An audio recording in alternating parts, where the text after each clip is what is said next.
Oh, hello there. My name is Muhammad Hafiz Iskandar, and today I'm going to do a little bit of a literature review on the poem of Piano by D.H. Lawrence.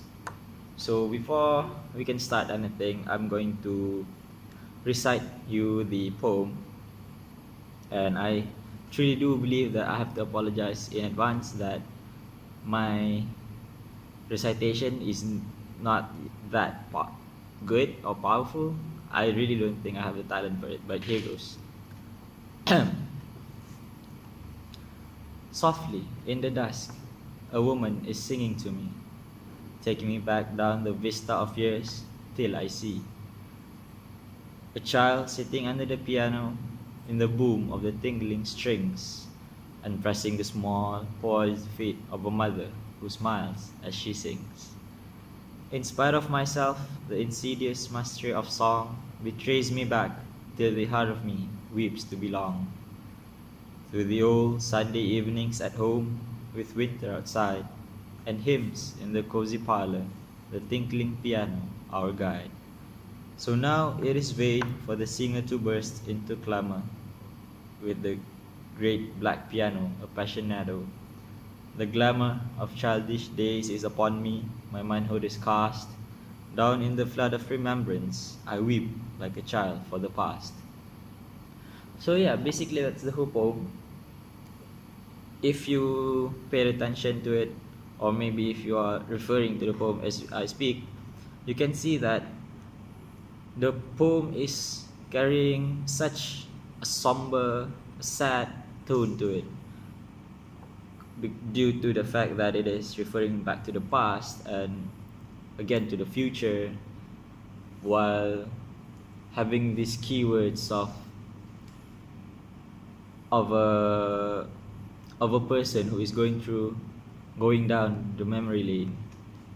Okay, so in short, this poem is about how nostalgic the poet is feeling, as how he portrays the poem in such a way that he is reminiscing about his childhood, which involves his mother and the memory of them playing piano together as he listened and disturbed his mother while she's playing the piano, while her mother is playing the piano for him. And as the poem progresses, we can see that the poet is simply sad, just because he can never go back to the good old days where life was just simpler, where he is just a kid with no worries whatsoever upon this world. And if you have read the poem, you can see that towards the end, the poet is torn. Basically, he is confused whether he should stay as an adult man, or should he just embrace his inner child to burst out and cry because of the norm of the society that says adults and men can't show their feelings. They can't express their sadness. They can't even cry, because then they will be deemed as weak. So I think that for this poem alone, it really tells us that no matter how strong you are, no matter how tough you may be, if it involves your past, that connects and relate to such a strong memory, even the strongest man alive can and will feel it deep down, that those days are golden and it can never be repeated. Of course, things like this, as for the poet, it's the song that he heard that takes him back to those days that makes him remember. So again, even if you hated your past that much, there are still a silver lining to everything. There is always a happy time in the darkest of days.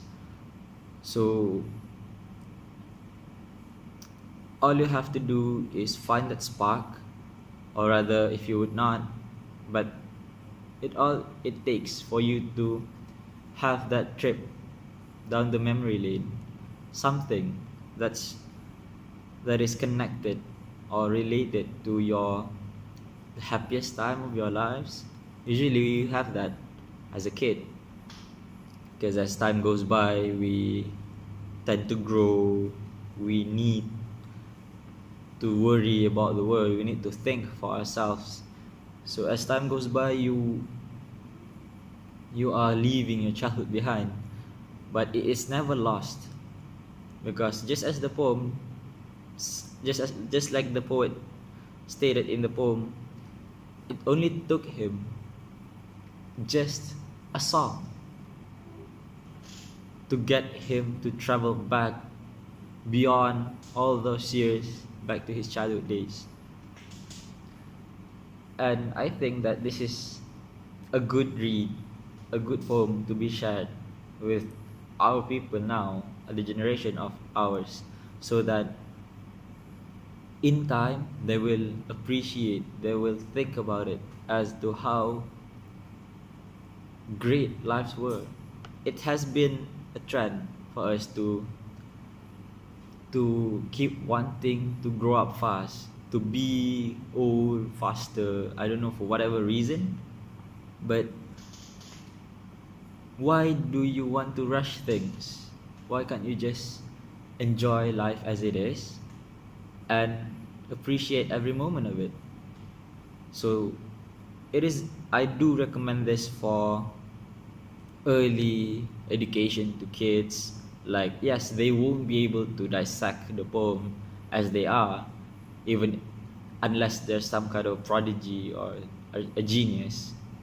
But it is a good lesson for everyone, be it good, be it bad. But it is such a powerful poem that it brings about the lesson of how we should appreciate our childhood days. Do not try to rush things. Do not just stop trying to grow up that fast, because once you did, it's gone forever. You can never go back to those days where you have no worry on anything. So yeah, back to the topic. Why does Lawrence, the poet, uses the piano to symbolize his childhood? For him, that is the object that binds him to his past, that connects most of his sweetest memories of the childhood days. But most of us, we don't even own a piano in our own houses when we were growing up. But somehow Lawrence did manage to portray it in a way that we wish to have grown up in his place. We wish to have played under the piano while we were growing up, playing with our mother's feet. Because the piano and how he managed to write this poem is such a powerful, impactful way, and he did successfully, with grace, invited us to his world and let us know of his sadness. For each and every one of us, we may have a different object, a different events that can connect us, that is having such a powerful memory behind it. But the concept behind it was simple. You don't need a shock to the brain. You don't need to be electrocuted. You just need to have that special something to trigger the memories of your past. Don't be like Lawrence. We are all humans. If you really think that by just crying you can damage your reputations or anything, just remember that we are humans, and humans tend to remember unnecessary things, and humans tend to forget that they are only humans. So trust me when I say it is fine for you to accept your feelings, embrace the sadness, because we are humans. We do have those kind of feelings, both good and bad, both happy and sad. So don't be afraid to, as Lauren said, cry, because you are feeling that deep. You're feeling that deeply for the memories of your past. If it is a good memory for you, then it is a better reason for you to cry over it, because as I've mentioned, it will never come back. So I guess that's all for me for this literature review on the poem Piano. Well, it is a good read. I do recommend you guys to read it, dissect it, embrace it, understand, so that you can get the feeling that I get when I'm going through the analysis of this poem. It really is a good lesson for everyone, given that you can fully accept, you can fully dissect the full message of the poem, then it is a valuable lesson for everyone. So I guess until next time, so that's it from me. Thank you very much and have a nice day.